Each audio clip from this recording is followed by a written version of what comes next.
Dan Gilbert at Harvard University studied a great deal about affective forecasting. We know what weather forecasting is, trying to predict what the weather is going to be like tomorrow. Affective forecasting is how are we going to feel tomorrow?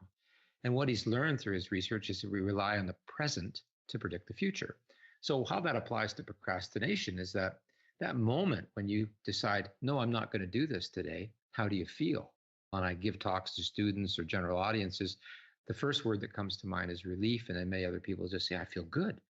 So then when you use that momentary feeling to predict how you're going to feel tomorrow, you say, oh yeah, I'm going to feel like it tomorrow.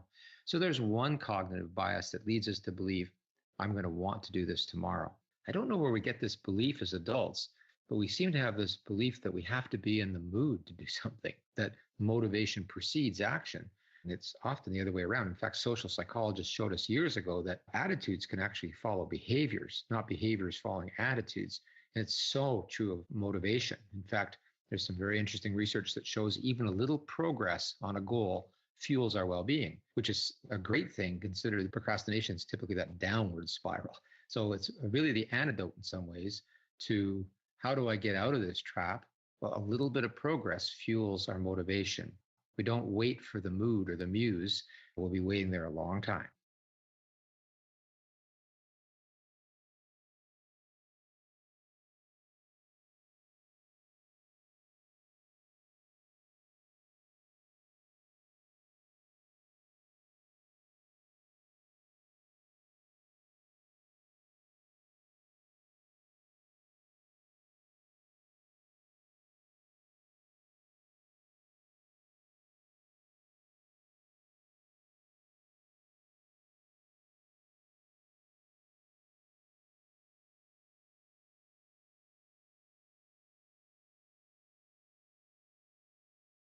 If we're burning out, the work we end up cramming in is not our best.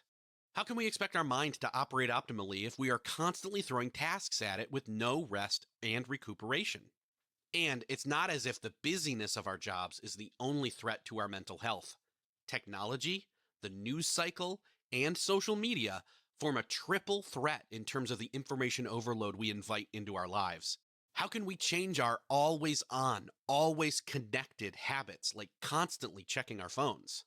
To me, it's more changing the perspective than the habit. And the perspective over time, I think, shifts the habit. So I don't think I'm out as a goal to try to shift people 180 degrees and stop something on a dime. I'd rather shift them 2 degrees. If people who spend time on the water and know about sailing, if you get off 2 degrees on course on the water, you're going in a totally different direction once you're down the path a little bit. And I think we need to view change the same way.